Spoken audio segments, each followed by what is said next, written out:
ಇನ್ನು ಶನಿವಾರ 22ನೇ ತಾರೀಕು ಕರ್ನಾಟಕದಾದ್ಯಂತ ಕನ್ನಡ ಪರ ಸಂಘಟನೆಗಳು ಕರೆ ಕೊಟ್ಟಿದ್ವು. ಕನ್ನಡ ಪರ ಸಂಘಟನೆಯ ಹಿರಿಯ ಹೋರಾಟಗಾರ ವಾಟಾಳ್ ನಾಗರಾಜ್ ಕೊಟ್ಟಂತ ಕರೆಗೆ ಕೆಲವೊಂದಷ್ಟು ಸಂಘಟನೆಗಳು ವಿರೋಧ ಮಾಡಿವೆ.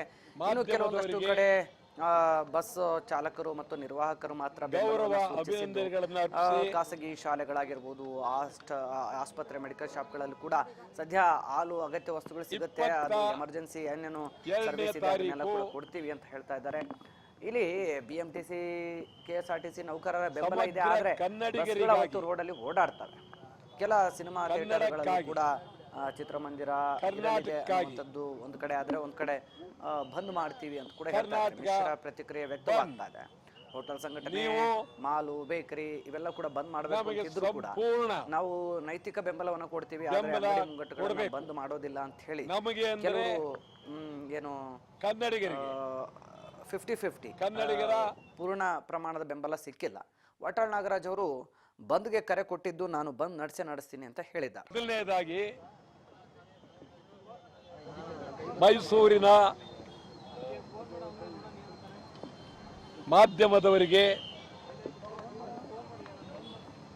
ಗೌರವ ಅಭಿನಂದನೆಗಳನ್ನು ಅರ್ಪಿಸಿ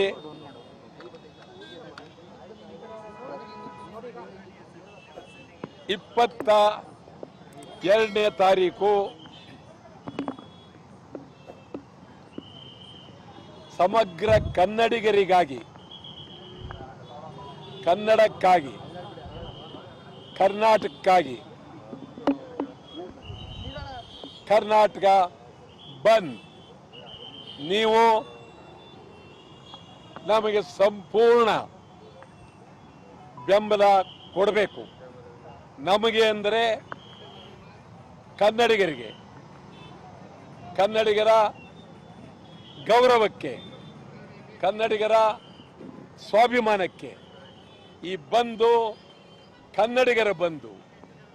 ಬೆಳಗಾವಿಯಿಂದ ಚಾಮರಾಜನಗರದವರೆಗೆ, ಮಂಗಳೂರಿನಿಂದ ಕೋಲಾರದವರೆಗೆ ಬಂದ್. ನಿಮ್ಗೆ ಹೇಳೋದಾದರೆ ಬೆಳಗಾವಿ. ಇದಿಷ್ಟು ಈವರೆಗಿನ ಸುದ್ದಿ. ಮತ್ತಷ್ಟು ಸುದ್ದಿಗಾಗಿ ನೋಡ್ತಾ ಇರಿ ರಾಜ್ ನ್ಯೂಸ್ ಕನ್ನಡ. ಇದು ಕನ್ನಡಿಗರ ಧ್ವನಿ.